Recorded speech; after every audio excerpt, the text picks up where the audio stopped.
Okay. All right. Welcome to week 2. We're talking about the importance of sitting for this national certification. And I know how valuable the RHIA is out in the industry. And in order to sit for the RHIA, you must have a degree from a KHIM accredited university. You cannot just go to any old school, and more so maybe you cannot be an autodidact, which means you taught yourself. It's not something I agree with, and I have worked on committees in a HIMA national as well as my state and local, and we've discussed this. Is I think if you can sit and pass the test, you deserve the credential because it proves you have the knowledge. However, at this point in time, a HIMA requires you to have a degree from a KHIM accredited college or university. This is where you are. I know people with master's degrees and doctorates who did not go to a KHIM approved school to get their degree, who desperately want to sit for the RHIA and didn't think about that before they enrolled in their master's degree or their PhD program. And now they cannot sit for it. And they're losing job opportunities because they don't have an RHIA. And they're considering going back for a second bachelor's degree just so they can sit for the test, to spend $10,000 for a degree they don't need, just so they can pay $299 or whatever it is to sit for the RHIA. So that's why I am so adamant for you all to understand the value of this credential on your resume. And then once you pass the test, that's it. You know, you just log in your CEUs every year, but you don't ever have to take the test again. So it's kind of like, well, why not? Okay. So that's why I get very, I'm going to use the word enthusiastic. Okay. One of my best friends is one of the people I was just telling you about. I was very careful not to get too pushy with regard to the school which she chose to get her master's degree. We discussed it, but I had to kind of stay out of it. Okay. And she got her master's degree, I want to say 3-4 years ago. And now she's sorry. She's sorry that she didn't apply to and take her master's degree in a school like UMUC that is KHIM accredited, so she could sit for the RHIA. And the reason she's sorry now is not because she didn't listen to me, although I do try to remind her of that on a regular, no, I'm kidding. But the fact is that she has applied for jobs or been unable to apply for jobs because it says right there in the job wanted ad, in the classified ad, it says RHIA required. So I'm just trying to do my job as your teacher, as your Sherpa, as your coach, is to give you the wisdom that I have, which is you are more likely to regret not sitting for the RHIA or CPHIMS while you're here, okay, than regretting sitting for the exam and hopefully passing it. I can't imagine how that could be a regret, but it's okay. So that's why, all right, I do not make any money off of who passes or how many of you pass. I did not write the review book. I'm not getting any royalties. I'm not getting anything other than my pride and joy of my wonderful students. And, you know, and how excited I get. And so that's That's all there is to that. Okay. All right. So, all right. Any other questions before we get into it? Hmm? Okay. All right. So this week, remember the Oates Waters book that you have had this whole time is the Bible for the RHIA. And it, of course, has chapters very relevant to the CPH IMSSSS or the CAHIMSS for those of you. Okay. I put up announcements last week on separate announcements on each test with review book suggestions and links to the handbooks. You have to properly prepare for this. Okay. And that starts now, this moment. Okay. All right. Oates Waters has good information. Now, I do want to tell you this is it's a bit unique about the Oates Waters book, which is that each chapter was written by a different author. Okay.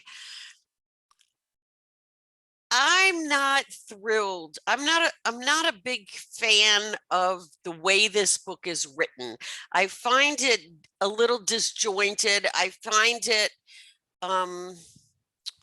the inconsistency, you know, is like as you're reading a book, even a textbook, you go chapter to chapter, you get used to the flow, you get used to the words, the terminology, the way the particular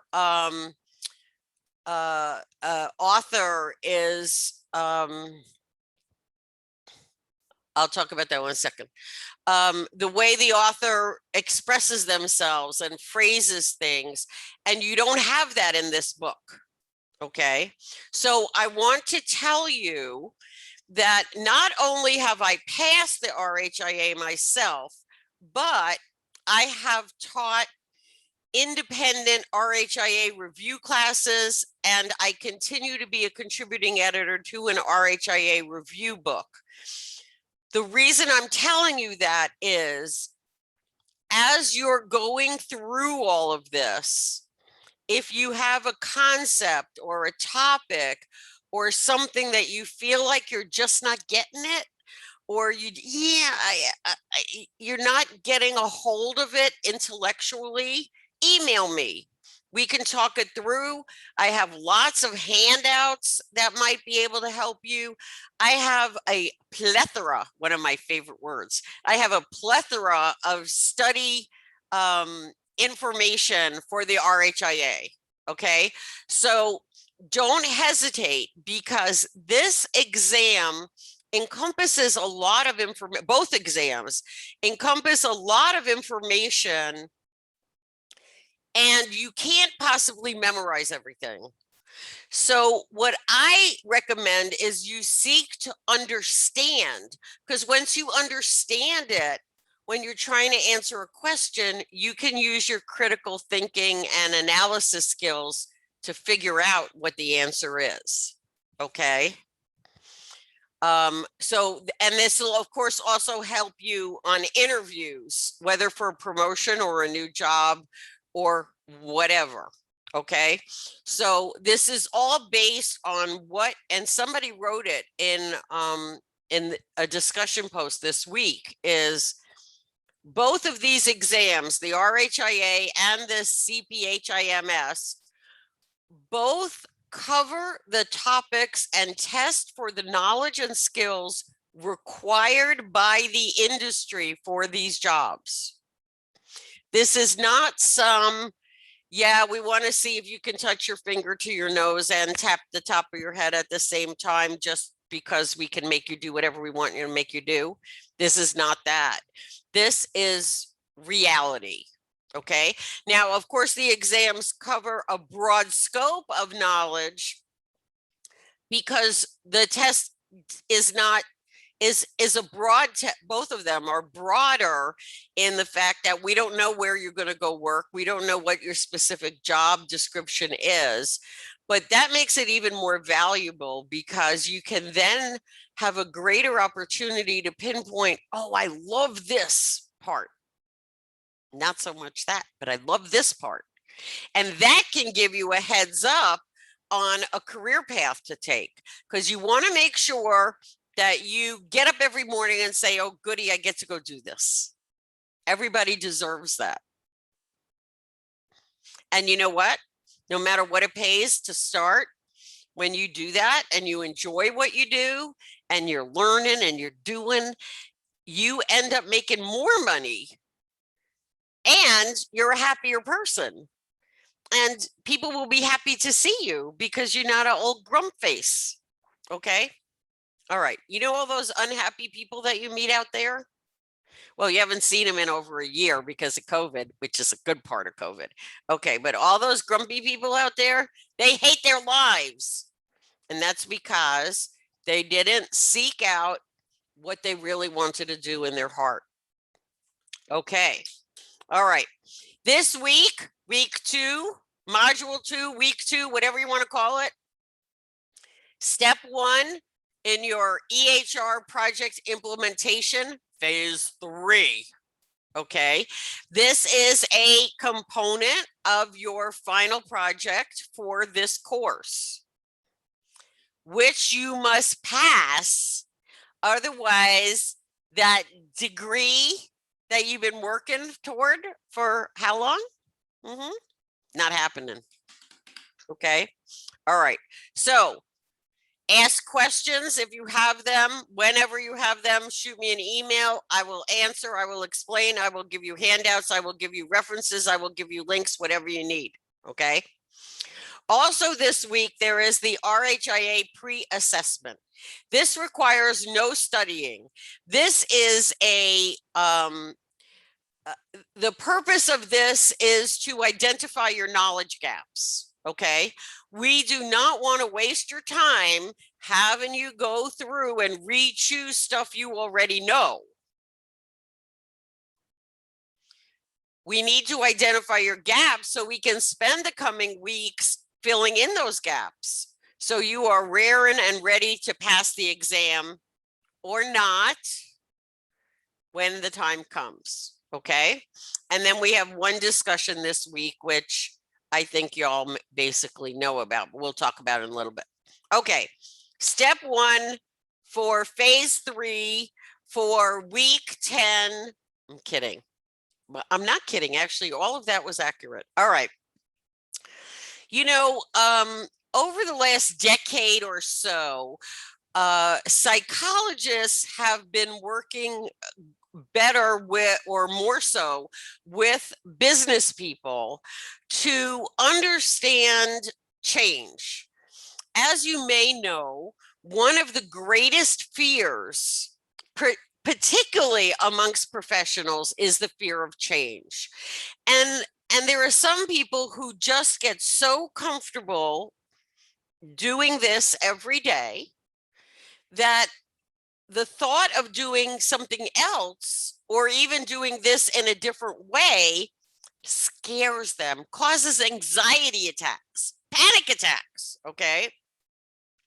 With professionals like physicians and nurses, we find that their fear of change is concerned with them not being able to do their job.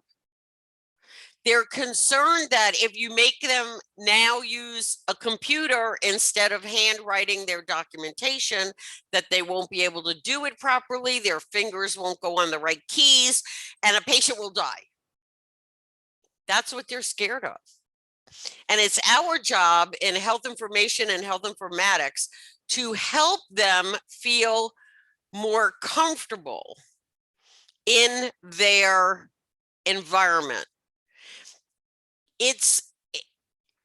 And I'm not implying that they're children, but the psychology is a little bit the same. You want to reassure them. You want to let them know that you're going to be there for them. Like, not literally, but figuratively taking them by the hand and walking with them. And don't worry, I'm not going to let you get lost, and I'm not going to let you get confused. I'm going to help you. I'm here to have you look successful, have you be successful. And I'm actually going to end up making your job easier. Okay? So it's important that you understand this is your job. As the health information informatics manager, this is all about how we are going to collect data that the physicians need to properly diagnose their patients and create treatment plans and all of the communication and everything else, all the way to reimbursement, okay? So you need to spoon feed them the understanding of the justification for the change. Now, honestly, different people are going to have different needs from this. Some are going to love that it's going to make their job easier. Some are going to love that it's going to support faster turnaround with reimbursement, and they'll get more money, better money, because they'll be able to document what they need to, okay? Because we in the HIM department can put alerts into an EHR to say, don't forget, it's not enough to say the patient has diabetes. You have to check off or state type 1, type 2, secondary, or gestational. There are 4 types of diabetes mellitus. It's not enough to only know one, to have part of that, okay? So this is better overall, okay? And generally speaking, once you get them over the hump of the training and they start getting into it, it's like so many other things, you know, resist, resist, resist, acquiesce. Oh, why didn't we do this sooner? I love this. We should have changed over 2 years ago. That that is the common sequence of things, okay? So you got to help them get to that part, all right? You have to communicate the benefits of the EHR as it relates to them. And this is actually in the guidelines, actually in our mandate as HIM professionals. And if I remember correctly, this may have been actually one of my questions on my RHIA. Brian, you tell me if it was on your RHIA, because everybody takes a different test. The question was about understanding that we need to do training by job description and by intent. And you cannot do one training for everybody, because they're going to sit there and say, this has nothing to do with me. Why am I here? I'm wasting time. You've all been in webinars like that, right? Or meetings where you're sitting there going, like, I just spent half an hour of my life and I'm never going to get it back. I could have been doing work, because the person who created that session did not pay attention to their audience. You have to pay attention to your audience. And that's what this is about. Make sure the training fits your audience, because you have to talk about the benefits to them. You have to talk about the behaviors that they may need to change so that they can accomplish what they want to accomplish. And you have to know what they want to accomplish. Okay. Do at the end of this course week, okay? Week 2 started today. It ends next Tuesday, June 1st. Phase 3, change management. Remember, that's what this is about. And your work will be evaluated using these competencies. Look at the teeny tiny writing on this slide. There's so many words on this slide, but it's okay, because this is all in the course. All right. I wouldn't do that to you. I'm not going to go over this because it's there for you to read. And if you have a question, you are going to ask me, right? Good. Thank you. Thank you. Thank you. Okay. All right. So I want you to see like what I was just talking about. 1.4, tailor communications to the audience. That means that somewhere in the first paragraph or so, you have to tell me who your audience is. Oh, right. Okay. You have to, of course, 1.3 provides sufficient, correctly cited support that substantiates your ideas. Okay, so it's good for you to have ideas. I want you to use your right brain as well as your left brain. Do you all know the difference, right? Your right brain is your creative side. Your left side is your logical. That's the side that does the math, you know, okay? But the fact is that put yourself in the position you want to have. Think about how you're going to apply all that you have learned in all the previous courses with regard to this.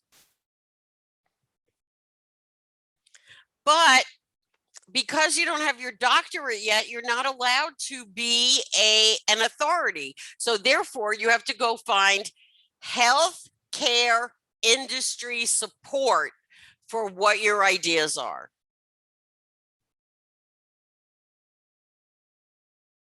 This always bothered me when I was getting my master. Well, all of my I have 3 master's degrees, but I was getting it. I was like, wait, I have my own ideas on how to do things and how to apply this. Why can't I have my ideas? Is because they don't let you have your own ideas until you're in a doctorate program.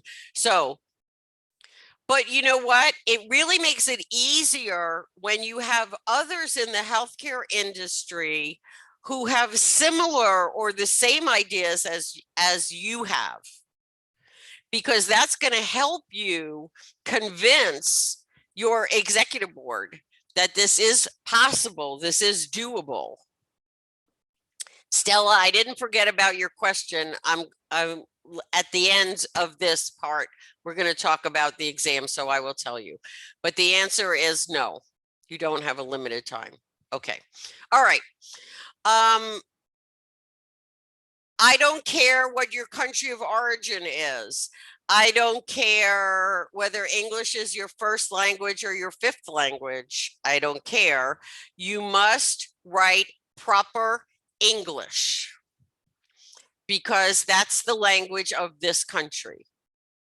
I'm sorry. Okay. If you want, you could write it in French, but I only speak a little French, so I don't think I could give it to my sister-in-law. She taught French in junior high school for many, many, many years until she retired. But let's go with standard written English, okay? All right. All right. And you know what? This is more than just a bug on me. The way you write and the fact that you can write in standard written English using proper sentence structure and grammar and all of that stuff is the clothes that you wear. It's part of how people will judge you, your peers, as well as potential employers, as well as others in the industry. Now, you might say, well, I don't need people to judge me, but you know what? Guess what? People are going to judge you no matter what you do. Now, you don't have to care, but in this course, you have to care that I care because I'm the one that's adding up the points of your grade. And as I mentioned before, without a good grade, you have graduation. So it's all part of professional behaviors that you need to learn, and it's part of my job to make sure you learn them, in addition to the content, the specific subject matter. Okay. You need to be very clear about the issue that you're addressing, the question, the problem under consideration, right? We're talking about this implementation. All right. At this point in the world, in the United States, 2021, we are going to, and hopefully your previous instructors did this as this is not really going to be a transfer from paper to EHR, because as of 2017, 98% of all hospitals were already using EHR and 86% of physicians groups. Okay, so by now, 2021, just about everybody has caught on to, oh, a smartphone, oh, a computer. Okay, so you need to think about an upgrade. You need to, because you will be involved in those. And you need to understand that you're still going to deal with the same, I don't want to change. I like the way it is now. I like this version. I don't want to do an update. I don't have time to learn new stuff. It's very similar. It'll be a little easier, but not much. Okay. You need to present yourself in logical and organized fashion using facts, whatever you can get from the industry, current industry. And in technology, in healthcare technology, you don't want to go outside 3 years. But I'll say you can include 2018, because we're only halfway through 2021. So we can't really count 2021, 2020, 2019, 2018. Healthcare technology. Do not look at stuff older than that. Also, look for resources that provide not only ideas, new methodologies, but results. Okay, that's one of the concerns I have when you look at sources from 2010, 2012, even 2015, and they're predictive. Okay, they're trying to predict how will CPOE be accepted into healthcare. How will CDSS make diagnostics more efficient and improve the efficacy of treatment plans? Whatever it might be, that's somebody's opinion. By now, we should have facts. We should have proven results. Was it done? Was it not done? If it wasn't done, or it was tried and did not succeed in gaining acceptance from the industry as a whole, then okay, somebody already proved that to be a bad idea, so don't go there. Okay? You need to think about how you are going to put your fingerprints on this industry, on this aspect of this industry. I expect you all to take this knowledge, this education, and go out there and make healthcare in the United States better. I don't care if it's 1 degree better. I want it better. Okay. And it's darn good. You know, we hear a lot of people complain about healthcare in the United States. I have seen wonderful things. I have seen incredible things. I have seen things that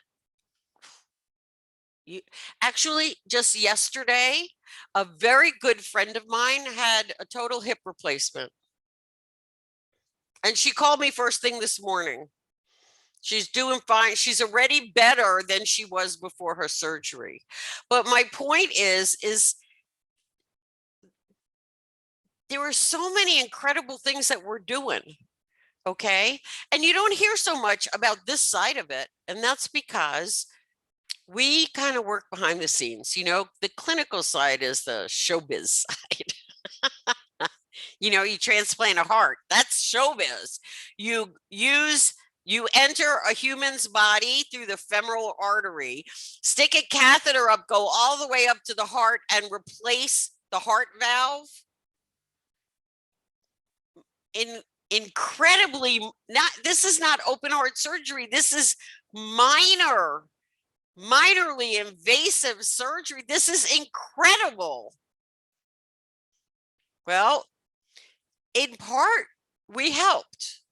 And we're going to continue to help. And I want you all to put that hat on and say, how can I make this industry better? because I know you can. Okay. All right. And the third is program knowledge, is your understanding of health information technology as a department, as an environment, as what you need to do. Because let me just ask you a question. When you all decided to come for this master's degree in health informatics, how many people in your family and your friends understood what the heck you're studying? Anybody? No, nobody understands. No one. No one, right? Thank you. One person did. Okay. And One was that person did. person already in the healthcare industry? No, Oh, he was my brother, and he actually listened to what I have done over the past 27 years, and he understood. Ryan. Wow. A brother who actually listened to you and understood. Yep. You tell him, I say, hats off. Wow, that is excellent. That is very excellent. But so out of all of you, we got one person. Okay. I'll tell you, nobody understands anything. To be honest, I did my dissertation back in, I got my PhD in 2011. I did my dissertation on how we even have students, honestly, because nobody understands what we do, which can be a good thing. Okay.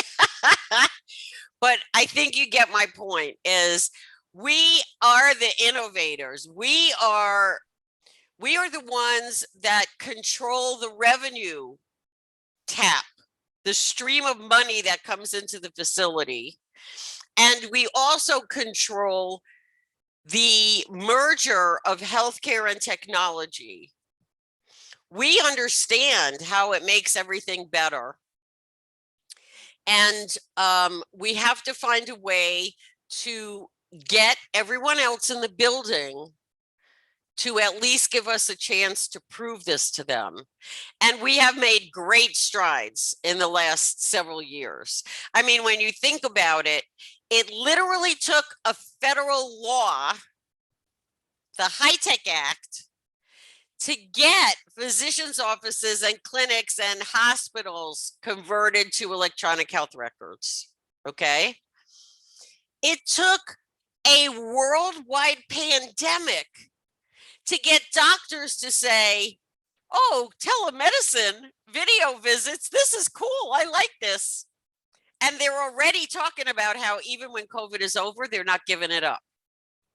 But I got to tell you, back in 2019, oh gosh, you would have thought we were trying to teach pigs how to fly in the fact that no, I must see my patients in person.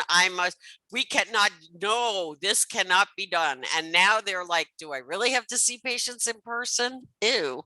No, but it's and we are that agent of change in this building, this hospital building, this doctor's office building, medical, whatever. Okay.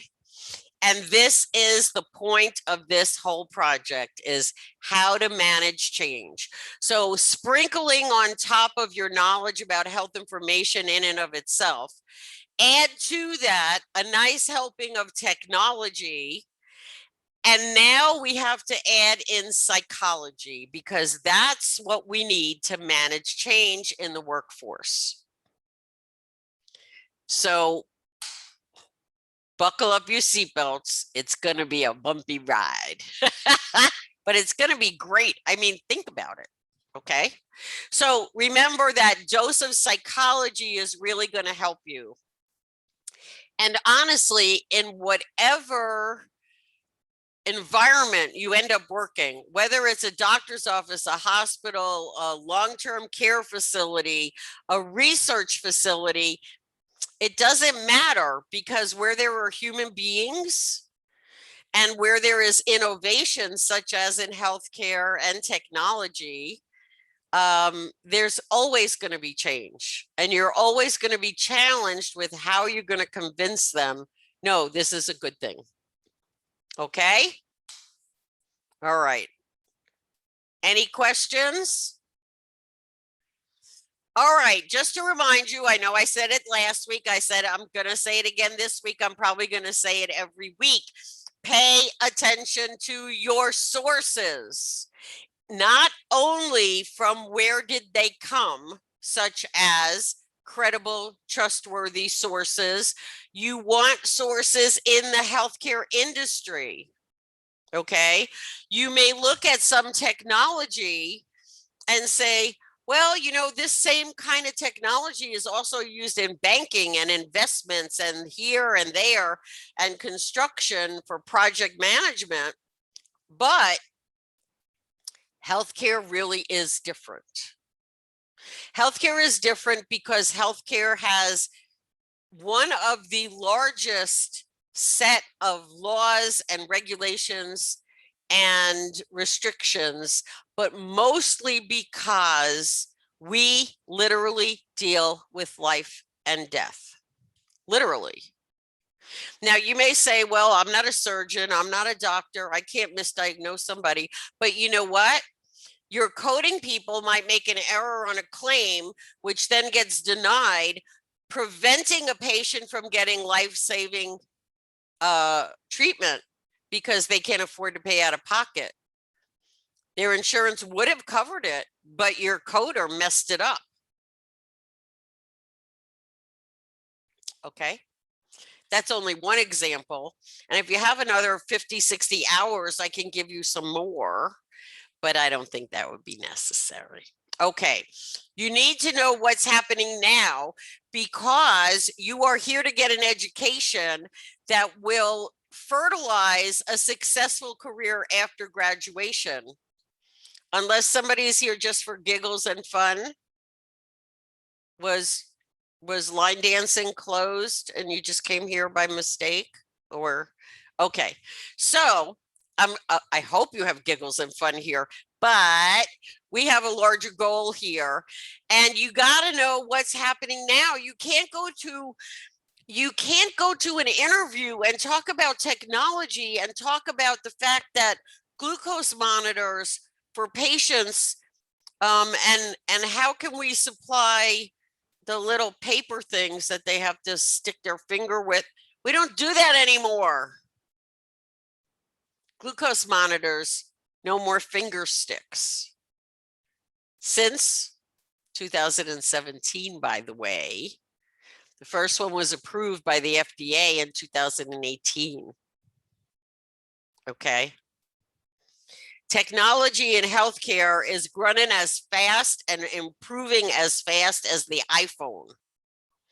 Did you know that in 2010 was the debut of the iPhone?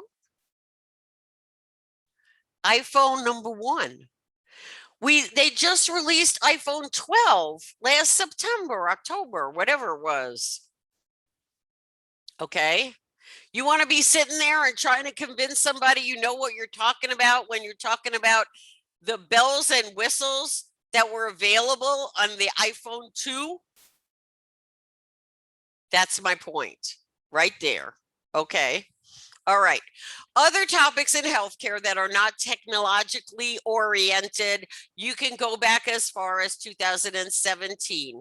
Just for those of you who managed to get into a master's degree capstone without learning, academia says no more than 5 years for currency. Your left brain can count that on my fingers. Okay. All right. Trustworthy, credible. I'm not saying not to use .coms, but I am saying if it is a .com, you must scrutinize it. You got to make sure that the people who are writing the article have a basis for knowing what they're talking about. I can't tell you how many times I've followed up on sources cited, and I look at the biography of the person who wrote the article on I'm trying to think, the new encryption bells and whistles, and the person's a director of marketing. I have nothing against directors of marketing. My other sister-in-law is a director of marketing for a hospital. But the fact is that the person who you think is the most knowledgeable in the entire building about encryption? Or maybe somebody with a master's degree and an RHIA in health informatics, Brian. Uh-huh. Okay. All right. So that's my point. Listen to people who actually know what they're talking about, not people who just think that they know what they're talking about. And there are a lot of those out there on the internet. Okay. Also, one other thing I want to underscore is be careful about international issues. There's some technology that we share with the rest of the world, okay? However, you have to remember that the United States has its own laws and its own guidance with regard to healthcare and healthcare technology. For example, no other country has HIPAA.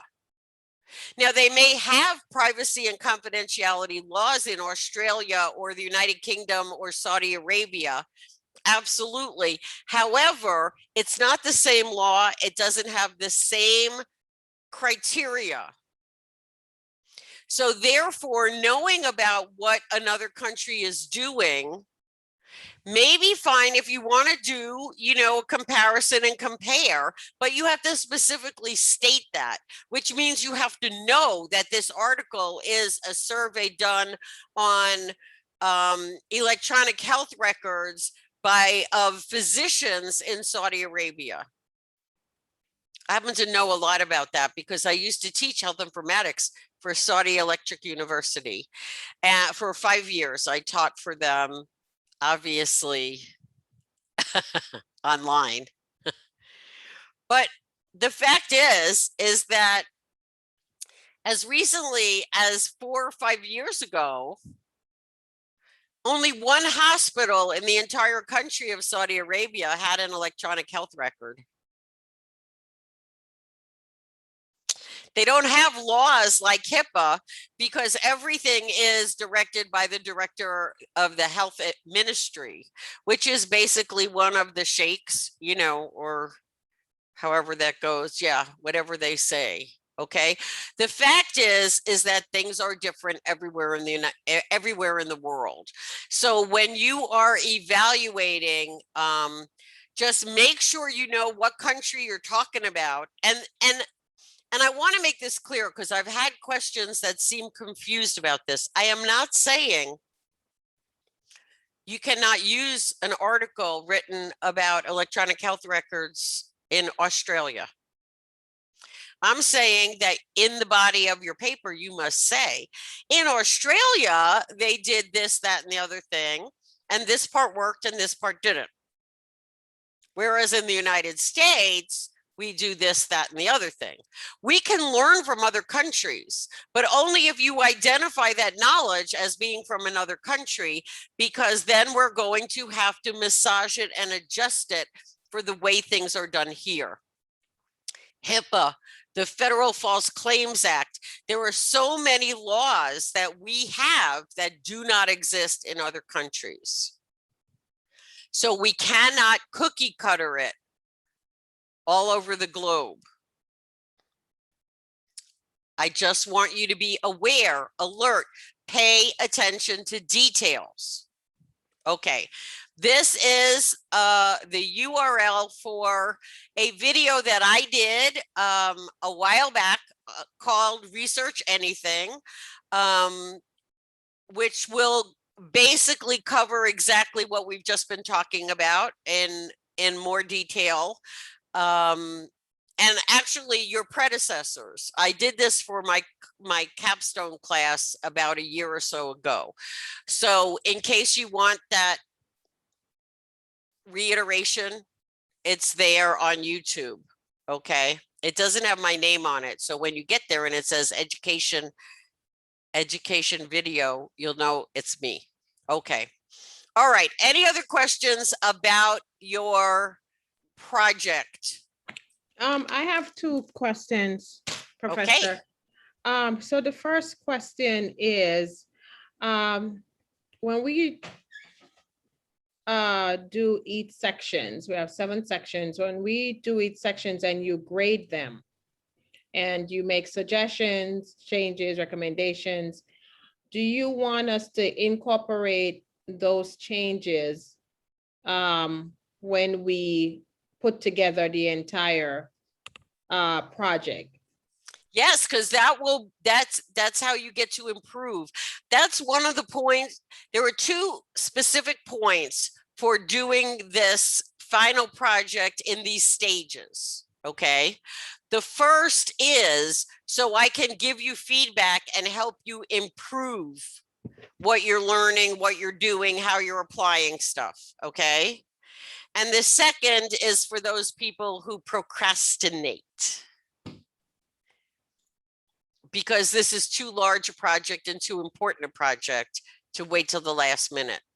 Okay, do you get a better grade if you incorporate, I mean, do you take notice of that and give a better grade if you didn't get a good grade in those individual ones and you make the changes, your recommendations, and add it to the final project? Absolutely. You keep that in mind. Okay, good. I'll great. even take it one step further for you, Suzanne, and tell you I expect you to incorporate those improvements. Right, okay. Okay. And Because when I read all those final projects, I want to have a smile on my face. And Okay. as I help you and give you that feedback, and let me also say, I know several of you are well experienced. You're knowledgeable. I'm not saying I know everything, but I will tell you this: is when you have a collaboration like this, you and me, you and me, you and me, it gets better. Okay, I have written 8 books. I will tell you, when I handed in the first manuscript on every one of these books, I always was good. This is good. This is good. And then my editor would come and then I would make changes and it would get better.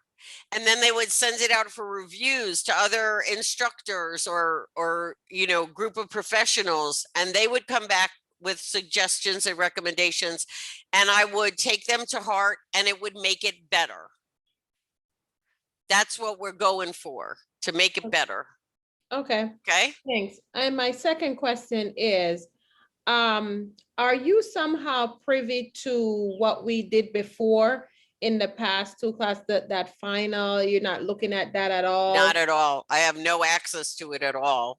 And we're not required at the end to even show that? We're No. just, okay, okay. You can, but it is not required. No. I will just be grading you on this part, phase 3.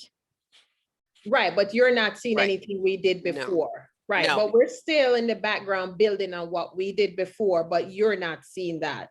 Correct. Okay, okay. And I think that will make it easier for you to build on what you've done before. But no, I'm not seeing that. I cannot see that. Even if I wanted to see it, I can't see it. I have no access. Okay, great. Okay, Thank you great for answering my questions. questions. My Thank you. pleasure. Appreciate it. Anybody else have questions? Would you please explain more the early testing option on RHA exam? Happy to. Thank you, George. Okay. Early testing, technically, you are not eligible to sit for the exam until after you have graduated and have your degree. Technically, okay? And you would have to wait not only to say, I got my final grade, I have completed everything. You have to wait for the registrar to certify your graduation, and the transcripts have to be created, which literally could be 3-4 months down the road. Okay. Technically, that's when you can apply to sit for the exam, because they expect you to submit your transcripts along with the application. The early testing is an arrangement where our director here at the University of Maryland and other KHEM schools have connected with a HIMA to say, this is for our students. You can apply and sit for the exam without waiting to even finish this course, much less officially graduate and have your transcripts. That is early testing. You do not have to wait to graduate for you to sit for the exam. I will actually provide you with a form that has been signed by our director that you will submit with your application so you can sit for the exam prior to your official graduation of the degree. Okay, so that's what early testing means, is prior to all of that paperwork and confirmation that you actually graduated and have your transcripts. Does that make sense? Thank you, Professor. That was very helpful. Thanks. My pleasure. Good question. All right, any other questions? All right, let's talk for a minute about the CPHIMS. All right, this is the book. This is all that I could find with regard to a review guide, okay? This, just like the one that I recommended in the announcements for the RHIA, whichever test you are thinking about, okay?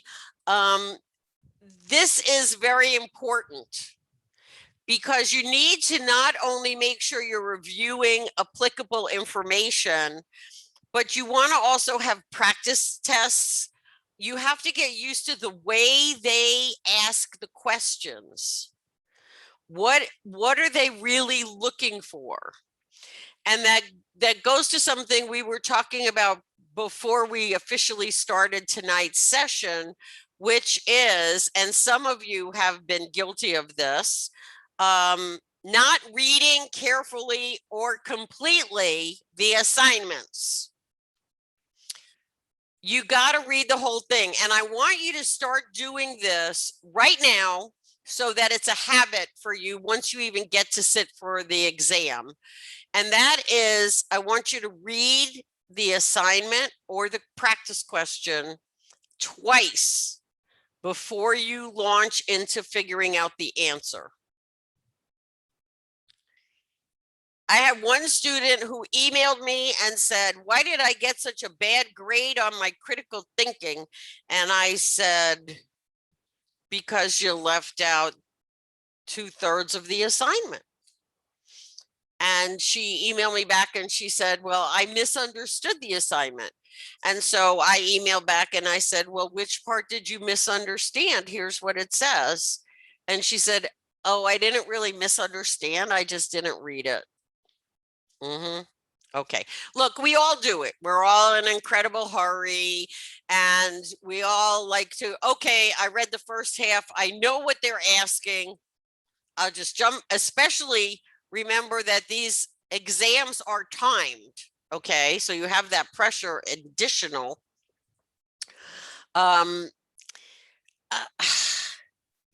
You get more wrong than you do right when you don't fully integrate the entire assignment, the entire question into your analysis and your thought process. Okay. Word to the wise. All right. Also, I want to show you this. I think I mentioned it in the email. This is the HIMSS Dictionary of Health Information Technology Terms, Acronyms, and Organizations. And this is, I got this on Amazon, and it's incredibly helpful because remember that every industry has its own language. And even though this is all in the health information, informatics, management industry sector of the industry, we also have this subsection of the industry. So you want to make certain that when they're talking about a network, you know exactly what they're talking about. I mean, think of the word server. It could be the person who brings food to you, or it could be a big computer in a room that houses lots of data. English language, you know, I talked before about using standardized English language, but you know, the English language is confusing enough. Okay. All right. The CAHIMS and the CPHIMS, similar exams, but slightly different criteria as to whether or not you can sit for the exam. Okay.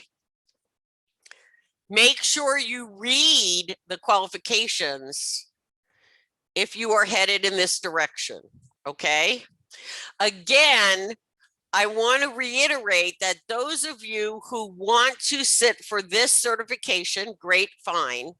There is an overlap of information between the RHIA and the CACPHIMS exams.